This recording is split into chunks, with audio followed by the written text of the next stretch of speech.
through the still morning air, and thousands of mounted archers screaming their battle cries begin to charge towards the Crusaders. The Christians look up to the wooded hills, and the full might of Saladin's army emerges from the shadows, and soon their numbers black out the horizon. Over 25,000 men. Richard's army is less than half the size at around 12,000. Like waves cresting over the hills, Saladin's archers swarm the Crusaders and launch a heavy barrage of arrows. The Crusaders defend themselves, but more of their horses and pack animals are killed. Richard commands his army to position themselves into a defensive formation and begin returning crossbow fire while continuing to move towards Arsuf. Saladin's army bears down on the Crusaders, and their march slows to a near standstill. Arrows continue to rain down on the Christians, and the Knights Hospitallers in the rear are getting the worst of it. "Richard, come on, bro, let us hold!" The young king carefully watches the movements of the Muslim soldiers, and he's suddenly stricken with terror as he realizes what the Sultan is trying to do. My God, Saladin's tactics are designed to break our formation. If any part of our line retaliates, it will create a gap, and he will send cavalry into the opening. They will slaughter us from the inside out. The victory at Hattin was not a fluke. If I make a single mistake now, the cost will be the lives of every Christian. Richard, bro, look, they shot more of our horses. Come on, man, you got less fight back. Hold! The full force of the Muslim army bears down on the Crusaders, who are now pinned to a standstill and growing frustrated that Richard is holding them back. Sensing victory is at hand, Saladin rides behind his men, shouting words of encouragement over the drums, and the Muslims respond with increased ferocity. The archers begin to dismount and increase their rate of fire, and Richard and his men are completely trapped. Saladin's infantry then begin their march towards the Crusaders to finish them off. Seeing this, the Hospitallers again demand to charge, but Richard again instructs them to hold and wait for the signal. This is some fucking bull. Yeah! Taste my steel, you dirty Saracen! Oh, for fuck's sake. The Knights Hospitaller cannot take it anymore and break formation. They charge directly at the advancing Muslim force. More of the Crusaders follow their lead, and Richard realizes it's now or never. He had held his troops back as long as he could, and finally, he gives the signal for a full counterattack. The Crusaders' trumpets blare 6 times, and in unison, the Knights charge at full speed towards Saladin's men.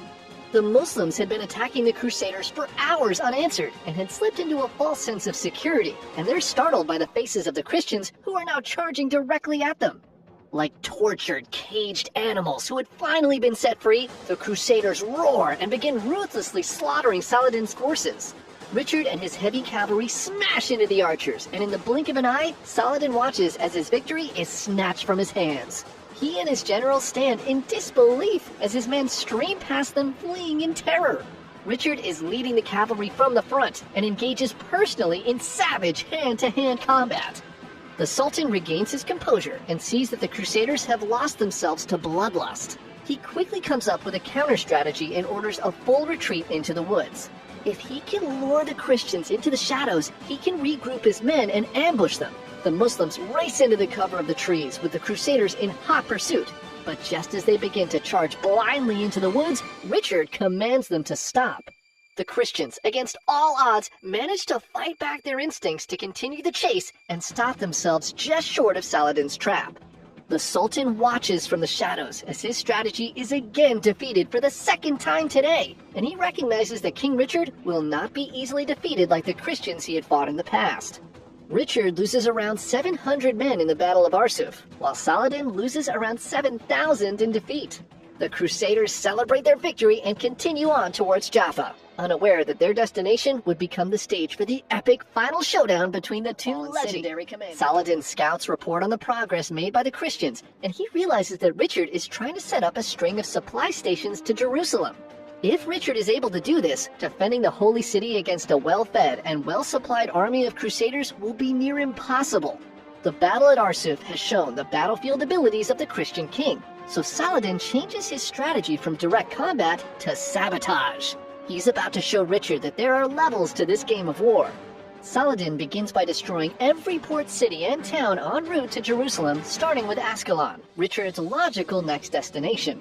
He knows that this will do two things. It'll force Richard to spend more time and resources building their own staging areas, and he's banking that the Crusaders will grow frustrated by the delays. Just as planned, Richard spent months refortifying Ascalon and spent more time fixing the destroyed forts along the road to Jerusalem. As time passed, the Crusaders became increasingly frustrated by the lack of action. They came here to fight, not to work as laborers, and Saladin's plan is playing out exactly as he thought it would. Throughout the entire time Richard was setting up supply lines, Saladin continued his hit-and-run tactics, which sunk Crusader spirits even further, and soon some of the knights began to leave and head back to other Christian cities in the area.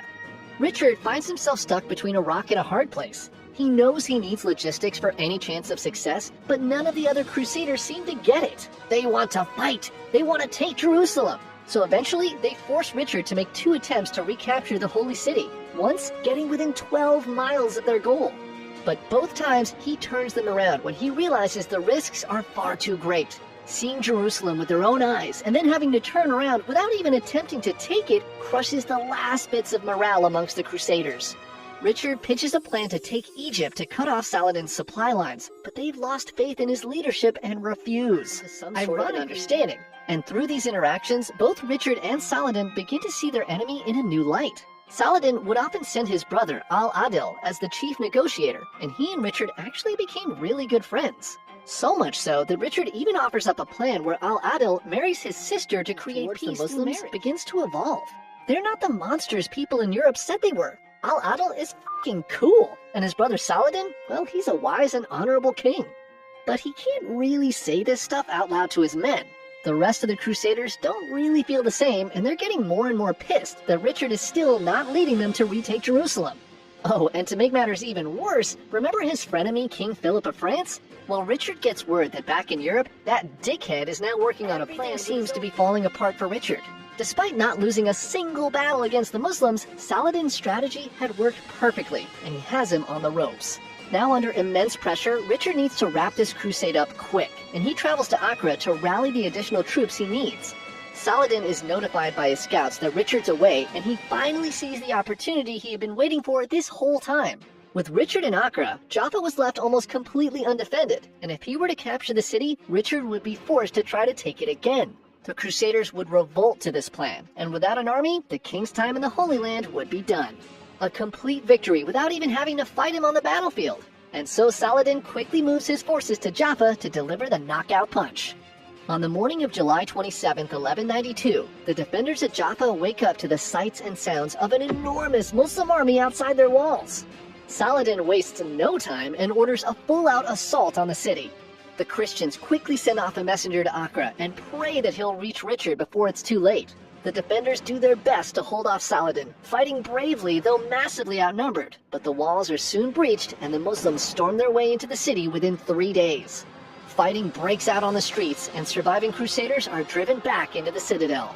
The exhausted messenger sent from Jaffa reaches Acre in record time and delivers the dire news to Richard. He quickly gathers as many men as he can find and they board ships to make a beeline back to Jaffa. He understands the stakes as well as Saladin. If he doesn't make it in time, everything he had worked so hard for over the past year and a half would be for nothing. They arrive at Jaffa on August 1st, but the Crusaders begin to hang their heads in defeat when they see Saladin's flags flying on the city walls. They're too late. Muslim rulers in the area. Things are tense for the Christians in this strange world, but thanks to the ceasefire, they're able to live in relative peace while planning their next movements. But everything changes in 1187 when a rogue crusader prince named Renaud breaks the truce and begins attacking Muslim caravans. This act of unprovoked aggression simply cannot go unpunished, and the Ayyubid Sultan, a man named Saladin, sets a trap for the Crusaders and he lures them into the Battle of Hattin, where he delivers the most crushing defeat the Christians will ever experience in the Middle East. At Hattin, Saladin executes Renaud himself and captures one of the most holy relics in all of Christianity, and he begins planning to permanently remove all Christians from the land. Back in Europe, the Pope issues a call for a third crusade to reclaim the Holy City, and kings from the greatest Christian empires begin to take up the cross. Around this time, a young prince named Richard I betrays his father and becomes the King of England.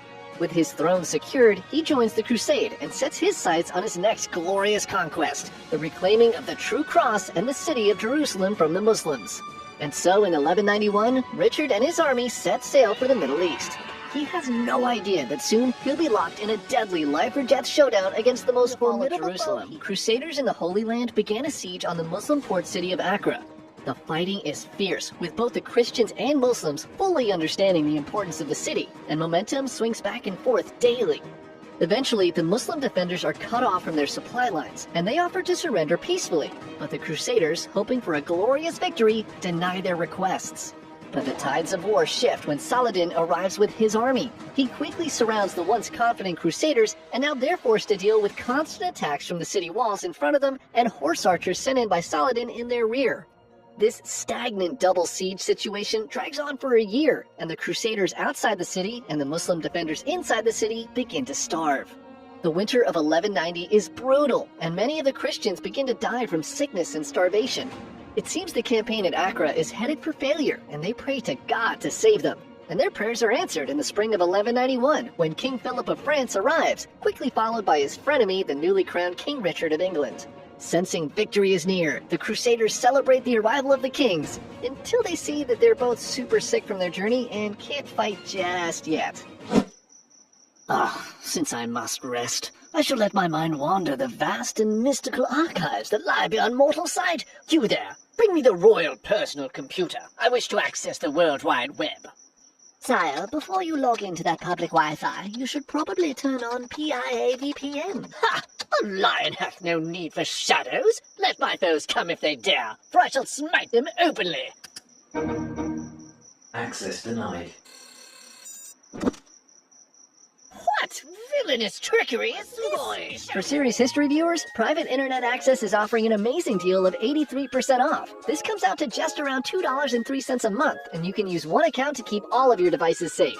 To get this deal and to help support our channel, click the link in the description below, or go to piavpn.com/serioushistory. Using our link will also get an additional 4 months of service completely free. Signing up for it is risk-free. There's a 30-day money-back guarantee. Let it be known across the land, Private Internet Access is the true champion of privacy. Well said, King Richard. Now, could you please get back into bed so we can continue your story?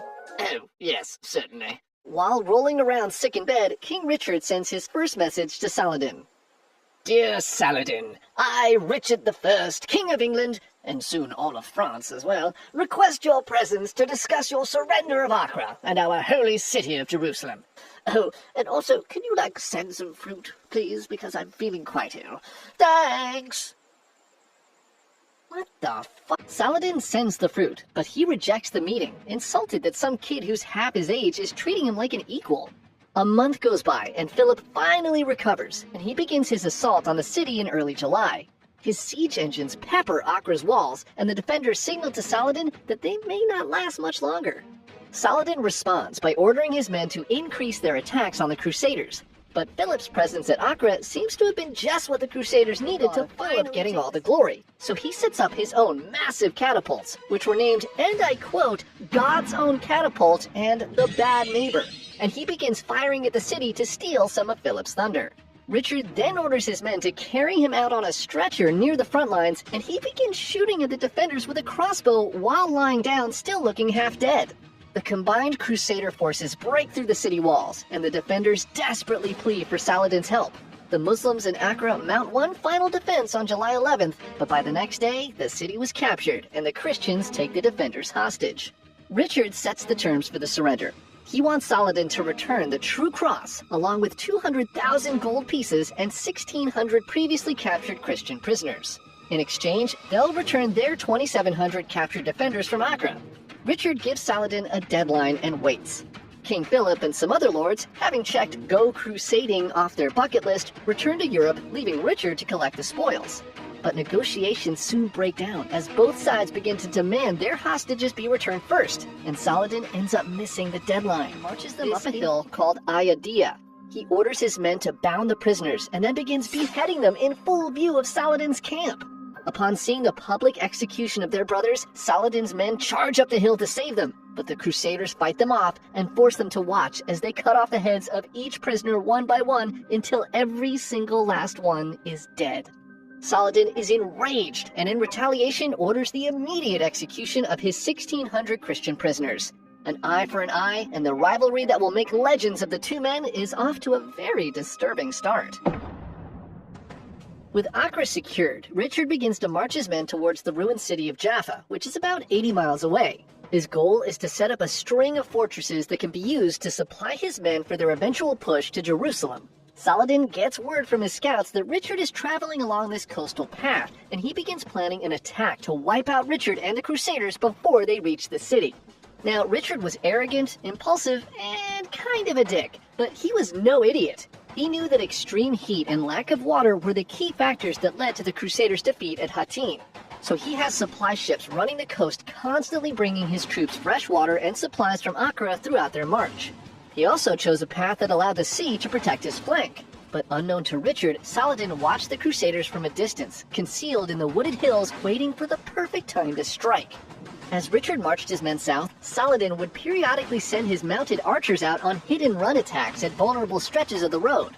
The Christians are heavily armed and can defend against the light arrows, but these attacks take out their horses, and this slows them down. As Richard travels along the road, Saladin expertly moves his men in the cover of the woods, pacing with the Crusaders. Richard is oblivious to just together, they fearlessly advance directly towards the Muslim camp outside the city. Richard reaches shore and he quickly unloads a crossbow bolt into the first Muslim he sees. He then draws his sword and rushes headfirst into Saladin's camp. The Crusaders, swords drawn, follow their king, and they engage the shocked Muslims in brutal hand-to-hand combat. Saladin's men cannot believe the boldness of these knights, and Richard leads from the front, hacking and slashing his way towards the city walls. The banner of the Lionheart is carried into battle as more and more Crusaders follow Richard's lead and begin jumping off their ships and wading to shore. Richard and his initial strike force make it into the city and fighting breaks out on every street. The Christians in the citadel, hearing the sounds of combat, are startled from their stupor.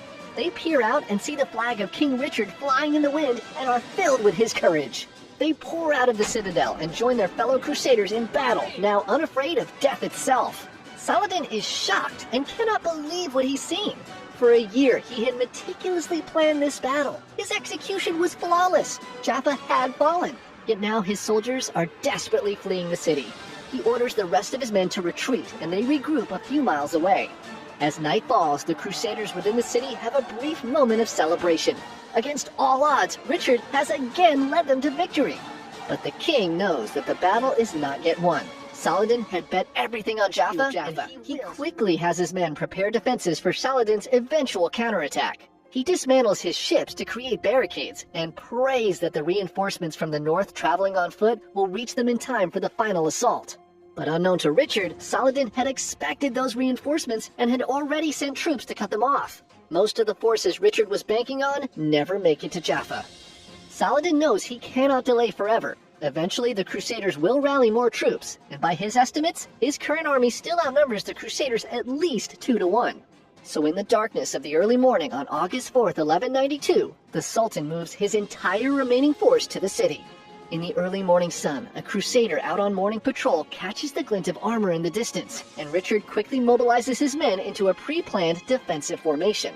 They position lances into a menacing hedge to stop cavalry charges, and foot soldiers brace themselves, holding shields to deflect the coming storm of Muslim arrows. Richard then strategically places pairs of crossbowmen behind the shields. Saladin nervously arrives on the battlefield, but as he looks out at Richard's army, a grin creeps across his face. He counts no more than 2,000 men in total. He looks to Richard on his horse and counts less than 10 other mounted knights with him. The army he brought with him numbers around 15,000 soldiers. It seems God has finally chosen the victor for this year-long war. Saladin delays no further. War drums and trumpets signal the final round between Richard and Saladin, and his mounted archers begin racing towards the Crusaders. Richard's men steel themselves for the upcoming battle, and he gives the signal for his crossbowmen to let loose their first round of deadly bolts. Dozens of the Muslim archers are knocked off their horses, and the remaining riders are shocked to be greeted by an immediate second wave of bolts from the Crusaders. Richard had instructed his crossbowmen to fire in volleys. As one group shot, the other reloaded, and through this tactic, the Muslims are forced to deal with a steady stream of unrelenting projectiles every time they try to approach. The Muslims try to bait the Crusaders into a charge by faking a retreat, but after the first battle, Richard has regained the full trust of his men and no one takes the bait. The only things that chase the retreating Muslims are crossbow bolts, firing of their crossbows, and the Muslims from the constant dying. Though outnumbering the Crusaders 5-1, Saladin's men begin to wilt, and sensing his chance, Richard leads his small group of mountain knights into a full-blown charge, which is quickly joined by his infantry. After surviving hours of constant crossbow fire, the Muslims are exhausted and have lost their will to fight. They begin to run, and Richard leads the Crusaders in cutting down the Sultan's men as they attempt to flee. But just as victory seems all but secured, Saladin sends a group of his soldiers into the city. The Sultan's men quickly overrun the guards, and Richard is forced to pull a strike force from the battlefield and storm into the city to save the day again. Richard routs the Muslims in the city, and Saladin has lost all words. He had meticulously planned for every scenario, but it was not enough. Had he gone up against any other Christian knight, there would have been no chance of failure. But Richard was undeniably the greatest warrior he has ever witnessed. As the sun sets, the two exhausted armies pull back for the night. The Muslims had lost over 1,500 horses and 700 men, and the Crusaders had lost 2 but suffered many injuries in the battle. Richard had once again defeated Saladin in combat, but after a year and a half of constant fighting, the king's body finally hit its breaking point. At night, he breaks out into a debilitating fever that leaves him bedridden. Priests and other healers in the Crusader camp try their best to cure him, but Richard is so sick it looks like he might die. Saladin's scouts bring him the news, but instead of celebrating the coming death of his greatest enemy, Saladin is concerned. "It's not fair. A man who had proven himself to be invincible in battle is betrayed by his own body? It cannot be." In some versions of this story, Saladin sends his personal doctor with cooling fruits and ice from the mountain to treat Richard. The Crusaders, desperate for help, allow the doctor to treat the king, and he begins to recover. Though they've spent over a year trying to kill each other, neither the king nor the Sultan can deny the greatness of their enemy any longer. To Richard, Saladin was an honorable ruler, fair to his people and enemies alike. A great king and a worthy rival. And to Saladin, Richard was the bravest warrior he had ever seen. A man without Sultan signed a truce now known as the Treaty of Jaffa. Under this agreement, Saladin was allowed to retain control of Jerusalem under the condition that Christians be allowed safe passage into the city. The Crusaders will be allowed to keep their coastal cities, and neither side will attack the other for nearly 3 decades. He passes away less than a year later. But stories of the chivalrous Sultan make their way back to Europe, and nobles throughout the land are fascinated by the tales of his tactical brilliance on the battlefield and the kindness he shows not only to his people, but his enemies as well. A Christian king and a Muslim sultan finding understanding and respect for one another through a series of epic battles in the Middle Ages may sound like some Hollywood BS.